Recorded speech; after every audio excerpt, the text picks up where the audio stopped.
என் அன்பு வணக்கம். ஸோ இப்போ நம்ம இதை ஸ்டார்ட் பண்ணிடலாம். நான் என்ன பண்ணியிருக்கேன், கோதுமை மாவை இதில் வச்சுருக்கேன். அதில் தேவையான உப்பை சேர்த்துக்கலாம். சப்பாத்தி மாவு எப்படி பிசையணுமோ அதே மாதிரி தான் பிசைய போகிறேன். ரொம்ப சாஃப்டாக ரொம்ப ஈஸியாக பண்ணுற மாதிரி சப்பாத்தி ரெசிபி எப்படி பண்ணுறதுன்னு தெரிஞ்சுக்கணுமா? இதோ வருது பார்த்தீங்களா, கீழே டிஸ்கிரிப்ஷன் பாக்ஸில் அதோட வீடியோ லிங்க் கொடுக்குறேன், பார்த்து ஈஸியாக தெரிஞ்சுக்கோங்க. 20 நிமிஷம் ஆயிடுச்சு. இப்போ நம்ம கேஸ் ஆன் பண்ணி நம்ம குக்கரை வச்சிடலாம். ஃபுல் ஃப்ளேமில் வச்சுக்கலாம். அது ஹீட் ஆகிற கேப்பில் நம்ம மாவை சின்ன சின்னதாக உருண்டை பிடிச்சிக்கலாம். முதல்ல நான் பிளெயினாக பண்ணி காட்டிடுறேன். கோதுமையில் போட்டு நல்லா டஸ்ட் பண்ணிவிட்டு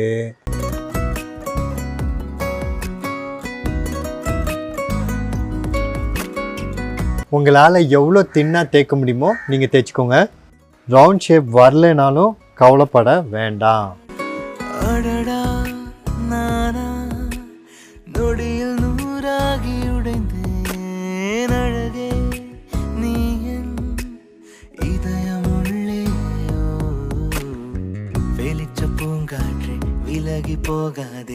நம்ம ஸ்கூல்ல விசிறி மடிப்போம்ல பேப்பர்ல, அதே மாதிரி நம்ம இதையும் மடிச்சுக்கலாம். மடிச்சிட்டு அப்புறம் ஒரு லேசாக இழுத்து அப்படி ஒரு ட்விஸ்ட் பண்ணிவிட்டு அப்படியே ரோல் பண்ணிவிட்டு அந்த எட்ஜை அப்படியே கீழே வச்சு ஒரு ப்ரெஸ் பண்ணிட்டுட்டா ஃபினிஷ். இதை தனியாக எடுத்து வச்சுக்கலாம். அடுத்து நான் ஒரு நல்ல ஒரு சில்லி கார்லிக் ஃப்ளேவரில் நான் பண்ணுறேன். எண்ணெய் அது மாதிரி முன்னாடியே போட்ட மாதிரி எண்ணெயும் போட்டுக்கிறேன். போட்டுட்டு நான் எஸ்ஆர் காஷ்மீரி சில்லி பவுடரை நான் சேர்த்துக்கிறேன். உங்ககிட்ட நார்மல் சில்லி பவுடர் தான் இருக்குது அப்படின்னா நீங்கள் கொஞ்சமாக சேர்த்துக்கோங்க. இது நான் கொஞ்சம் அதிகமாக சேர்த்துக்கிட்டாலும் இல்லை, கலர் நேச்சுரல், நம்ம எந்த கலப்படமும் இல்லாமல் பியூராக காஷ்மீரி சில்லியை நல்லா காய வச்சு அரைச்சி உங்களுக்கு அப்படியே தர்றதுனால உங்களுக்கு ரொம்ப சூப்பராக இது இருக்கும். பொடியாக நறுக்குன கார்லிக்கையும் நான் சேர்த்துக்கிறேன். சேர்த்துட்டு அதுக்கு மேலே கொத்தமல்லி தலைகளையும் பொடியாக நறுக்கி வச்சதை சேர்த்துக்கிட்டு அது லேசாக தட்டி விட்டுட்டு அதுக்கப்புறமா ஒரு சின்னதாக சென்டர்லேருந்து ஒரு கார்னர் வரைக்கும் அப்படியே ஸ்ட்ரைட்டாக ஒரு கோடு மட்டும் வச்சுட்டு அப்படியே கோன் ஷேப்பில் அதை அப்படியே உருட்டிகிட்டே வந்தோன்னா ஃபுல்லாக ஒரு ஸ்ட்ரைட்டான கோன் மாதிரி வந்துடும். அதை அப்படியே நிமிர்த்து வச்சு ஒரு ப்ரெஸ் பண்ணினோன்னா பண்ணிவிட்டு நம்ம எடுத்து வச்சுக்கலாம்.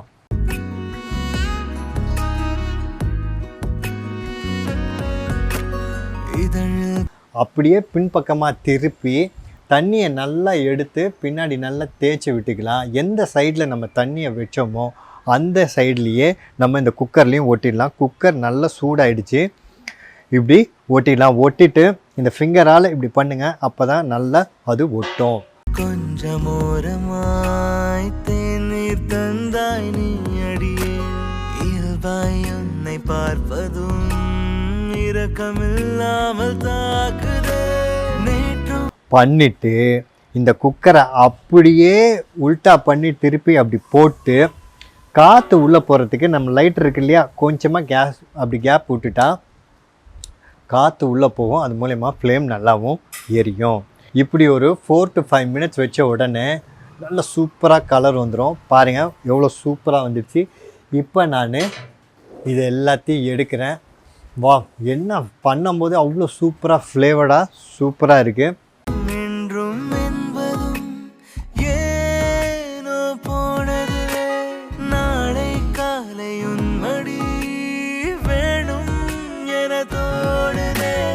ஒரு ஃபேண்டாஸ்டிக்கான லச்சா பராத்தா இது ரெடி. ஆக்சுவலாக இது ஹோட்டல் ரெஸ்டாரண்ட்ஸில் பார்த்தீங்கன்னா தந்தூரி அடுப்பில் தான் இதை பண்ணவே செய்வாங்க. வீட்டில் பண்ணுறதுக்கு இது சாத்தியமே கிடையாது.